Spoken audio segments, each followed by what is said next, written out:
Vietnam War began November 1st, 1955, and ended with the fall of Saigon on April 30th, 1975. Nearly 3 million servicemen and women fought in a conflict that would take the lives of more than 58,000 Americans. Of those who served during the Vietnam War, 258 were awarded the Medal of Honor. More than 6 out of 10 award recipients made the ultimate sacrifice by giving their lives while performing courageous acts upon which they were later honored.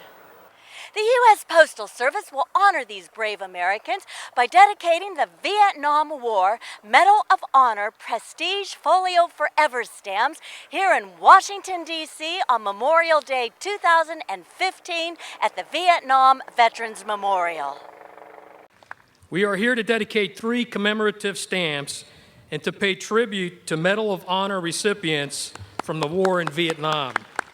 The Prestige Folio stamp sheets we're issuing today depicts 48 of more than 50 living Vietnam War recipients. The folio also includes a list of deceased Vietnam veterans who received the Medal of Honor.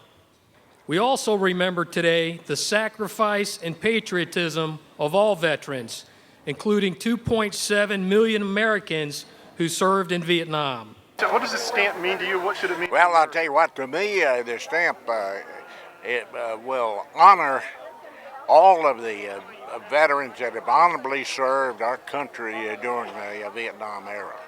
And this is something that I would certainly like to see. It is not for the Medal of Honor recipients. The Medal of Honor recipients are we're just a small group that happen to be in the wrong place at the wrong time.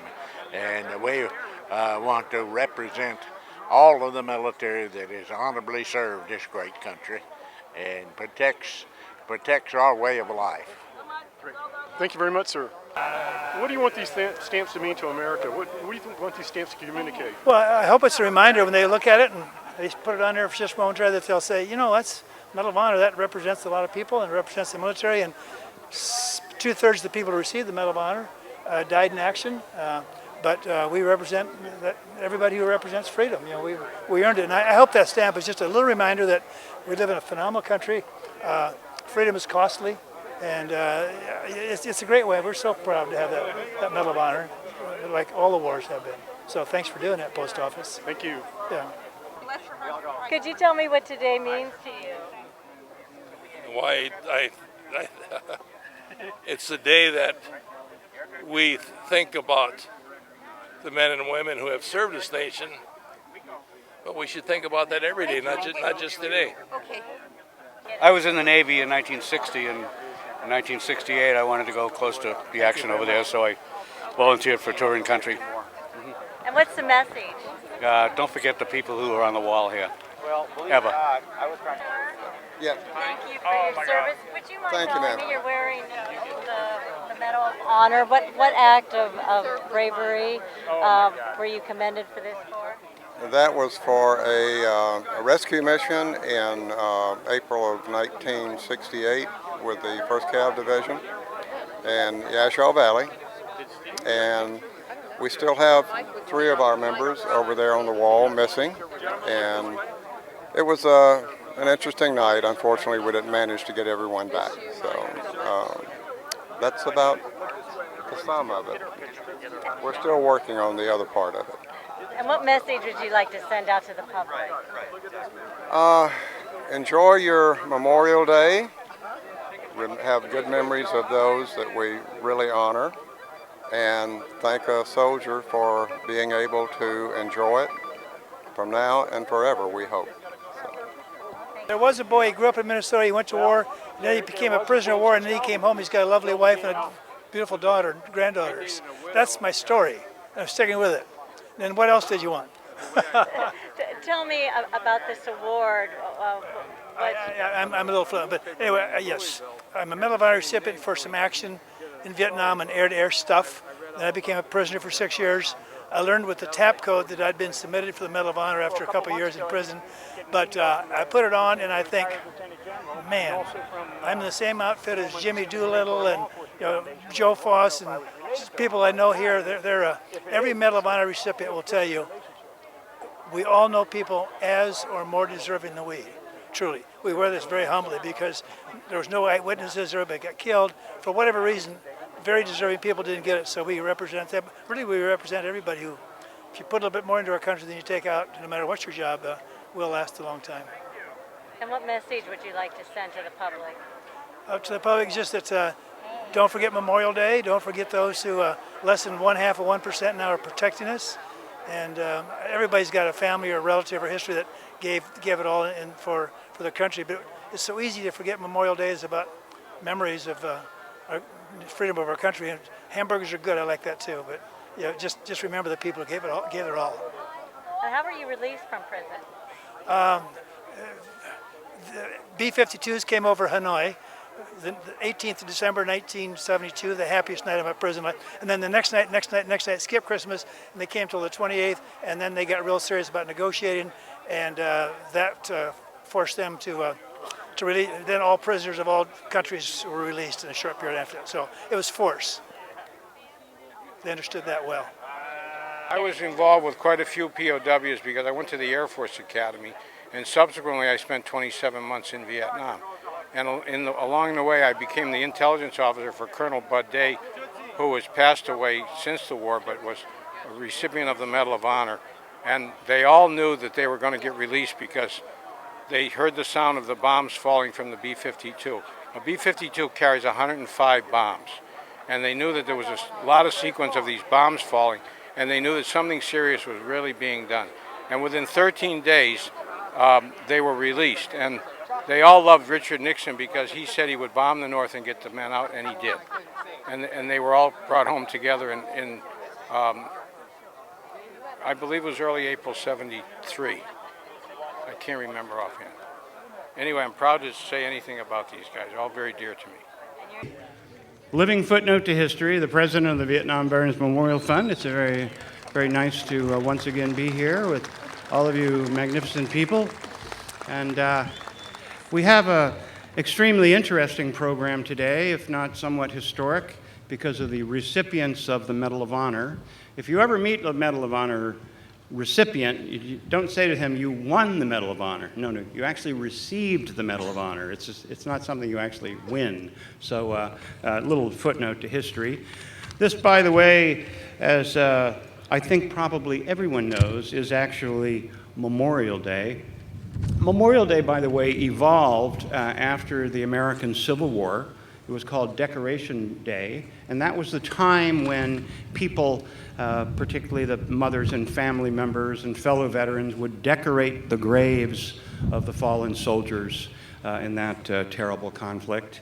And slowly but surely, someone finally had the idea to make this day encompass all of the nation's wars and those who gave their lives for our really great country. So we host this ceremony every year with the National Park Service, and we appreciate all they do. I also want to thank these incredible volunteers, and we couldn't do what we do without them. They're all wearing their little yellow hats. It's worth noting that this memorial had a great deal of controversy, and somebody told me in the middle of it all that this would one day be just nothing. The controversy would be a footnote to history, and indeed it was. Now this is millions of people come here year after year. We've tried to do a count, which is a little tough, but 100 million people or more, in all probability, have been here.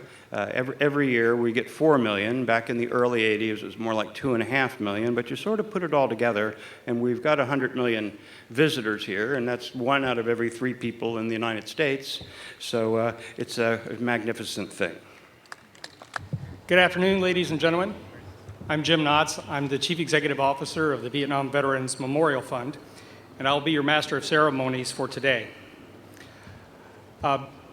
Folks look at me and say, boy, you look awfully young to have served in Vietnam. And while the gray hair makes it look like I am of the same era as these distinguished gentlemen and our Vietnam veterans here, I'm actually a veteran of the first Persian Gulf War. And the reason that I sought out this position with the Vietnam, thank you.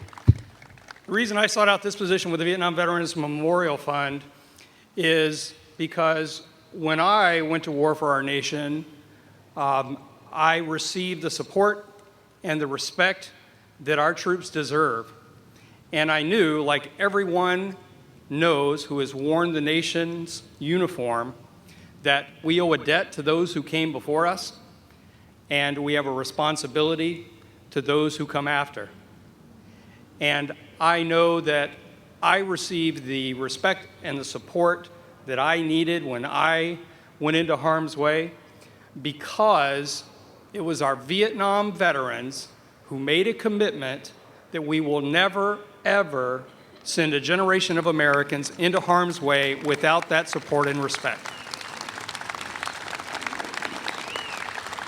This memorial is one of more than 400 sites that the National Park Service oversees, including 85 national battlefields, military parks, and monuments to those who defended our country. This wall, unique among the 407 sites that the National Park Service oversees, is a living, interactive memorial. Millions of visitors each year honor their friends, relatives, and even those they never met by leaving flowers, ribbons, medals, handwritten notes, and prayers, and other remembrances here at the base of the wall. The price of freedom is displayed not only in the names etched in the black stone of this memorial, but also in the mementos left, and in the responses of the visitors, which show how a nation's grief has been etched on our hearts of the American people. It is a place of healing where visitors find peace and comfort.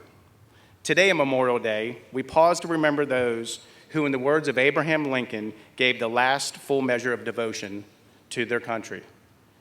Etched on this wall are the names of 58,307 men and women who paid the ultimate price so that we could each know peace and freedom. Each and every one of them is a hero. We remember, too, the thousands of veterans who have died after the end of the war as a result of their service. War for the warrior does not end the day he or she comes home. Soldiers don't always die on the battlefield. They die years later from complications of an infectious wound, amputations that won't heal, stress-related heart attacks, mustard gas, Agent Orange, radiation exposure, and they die of suicide. As Minnesota Vietnam veteran Jerry Hansen wrote about his buddy Earl, Earl killed 4 Viet Cong at Tuiwa on August 16, 1966. Earl killed a 14-point buck near Duluth on October 22, 1971. Earl killed himself at home on April 7, 1979. Let us not deny the fact that we lose our fellow veterans to their own hands when life at home becomes so difficult, more difficult than the war itself. We remember them, and we remember their parents and their loved ones, their families, who suffered the loss, too, of this ultimate death and sacrifice. Sometimes following our service to country, we are questioned. What did we do in Vietnam? Why did we go to Vietnam? Years after the Vietnam War, one Navy nurse veteran said it best, quote, "If the American people could only have experienced what it felt like to be present when young men were dying, they would not have to ask me, should you have gone to Vietnam? To be the last human being to whisper some words of comfort into the ear, the last one to touch their cold hand or wipe their forehead was a privilege afforded to me," end of quote. As we honor the memory of our fallen men and women of the armed forces and those who served as civilians supporting the armed forces, we are thankful for the blessed time they had with us, and we are remorseful for the sacrifices they made for us. We owe them our commitment to work toward peace, and we owe them appreciation for the freedom and liberty their blood was shed for. We remember those people whose names we do not know, those who died in times and places we have not heard of and are buried around the world. We remember our POWs and MIAs, and we remember all those lives who were lost on September 11th and following September 11th. May our active duty troops around the world be kept safe from harm. May those who continue to suffer from the wounds of war find peace and healing.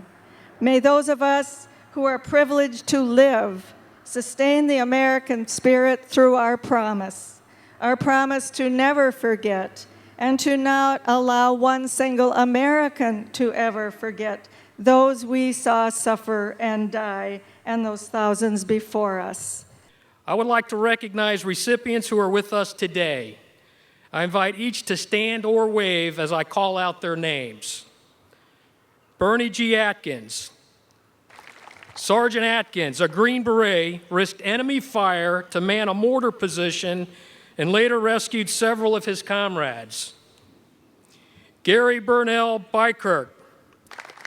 Sergeant Bykirk, also a Green Beret, faced withering enemy fire to provide relief to wounded comrades. Patrick Henry Brady. In a single day, Army Major Brady flew 3 helicopters, braved enemy fire, and evacuated 51 wounded men. Jack Howard Jacobs. While under enemy fire, Army Lieutenant Jacobs rescued a U.S. military advisor and 13 Allied soldiers. Thomas Gunning Kelly. Navy Lieutenant Kelly, the commander of 8 river craft, overcame serious wounds to successfully lead his command to safety. James Michael Sprayberry. Army Lieutenant Sprayberry used hand grenades to destroy a string of enemy bunkers that had pinned down his unit. Kenneth Edward Stumpf. Army Specialist Stumpf rescued 3 wounded comrades and then destroyed a series of enemy bunkers. Brian Mills Thacker. During an enemy attack on his fire base, Army Lieutenant Thacker organized a tactical retreat, stayed behind to order artillery fire on his position, and then successfully eluded the enemy for 8 days. Leo Keith Thorsness. Air Force Major Thorsness piloted his F-105 fighter bomber through surface-to-air missile attacks and engaged the enemy MiG fighters while running low on fuel to protect 2 comrades parachuting to safety after their aircraft had been shot down. He was later shot down over North Vietnam and taken prisoner, enduring 6 years of captivity and torture. Gary George Wetzel. Army Specialist Wetzel, a helicopter door gunner, defended his downed craft and helped save injured comrades despite sustaining severe wounds from enemy rocket fire. Thank you all for your service, your valor, and your loyalty. These people whose names are on the wall behind are my brothers and sisters. They are your brothers and sisters. They are the brothers and sisters of all 320 million people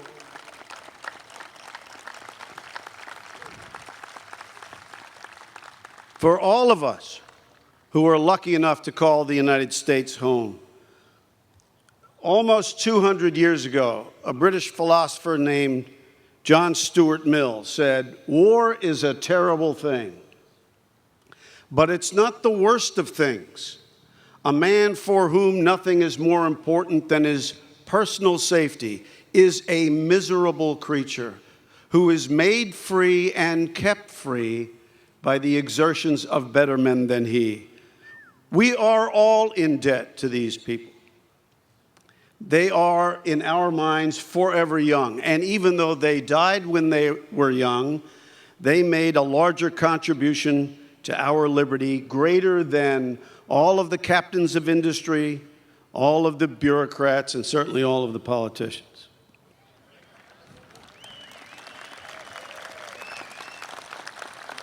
I didn't mean to be political, but there you go. I'm frequently asked, what do I think about on Memorial Day? Same as I do every day, the sacrifice of young people so that we can be free. It is our mission to make sure that we don't squander their sacrifice, but most of all, that we do not ever forget. Thank you.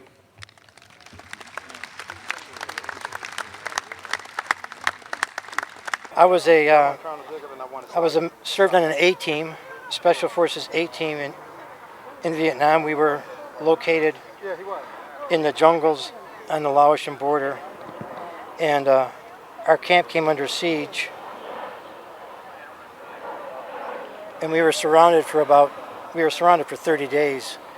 There were about 10,000 of the North Vietnamese that were trying to overrun our camp, and during that time I was